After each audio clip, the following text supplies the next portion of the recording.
చలి పంజా 26 జిల్లాల్లో చలి ఎంత ఉంది తెలుసా? 10 డిగ్రీల లోపే ఉందట. అతి భయంకరంగా ఉంది పరిస్థితి, అతి భయంకరంగా. నేడు రేపు కొనసాగబోతున్న చలి తీవ్రత ఎంత భయంకరంగా ఉందంటే 26 జిల్లాల్లో 10 డిగ్రీల కంటే లోపుగా ఉందట. ఇగో రాష్ట్ర వ్యాప్తంగా చలిపులి పంజా విసురుతోంది. ఉష్ణోగ్రతలు పడిపోతుండడంతో ప్రధానంగా మన్యం జిల్లాలు గజగజ వణికిపోతున్నాయి.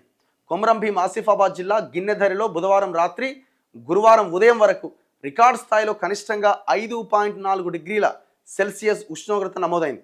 ఆదిలాబాద్ నిర్మల్ జిల్లాల్లో కూడా చలి తీవ్రత ఎక్కువగా ఉన్నది. రాష్ట్ర వ్యాప్తంగా 26 జిల్లాల్లో 10 డిగ్రీల లోపు ఉష్ణోగ్రతలు నమోదైనాయట.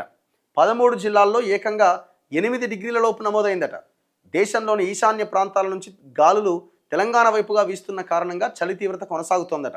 శుక్ర శనివారాల్లో కూడా ఇదే పరిస్థితి కొనసాగుతుంది. సాధారణం కన్నా 4 డిగ్రీల వరకు ఉష్ణోగ్రతలు పడిపోయే అవకాశం ఉంది.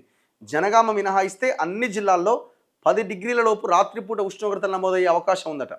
32 జిల్లాలకు ఆరెంజ్ అలర్ట్ జారీ చేసిరట.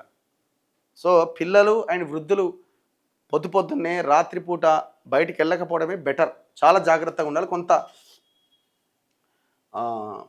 స్వెటర్లు కానీ లేకపోతే ఈ క్యాప్స్ కానీ ధరించాల్సిన అవసరం కూడా ఉన్నది.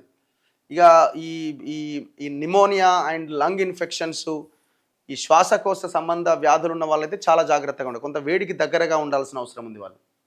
ఒకసారి చూడండి, కొమరం భీం ఆసిఫాబాద్ గిన్నెధరిలో 5.4 అట కనిష్ట ఉష్ణోగ్రత. ఆదిలాబాద్ భీంపూర్లో 6.1, రంగారెడ్డి మొయినాబాద్లో 6.4, గిన్నె ఉందిగా మొయినాబాద్ 6.4 డిగ్రీస్,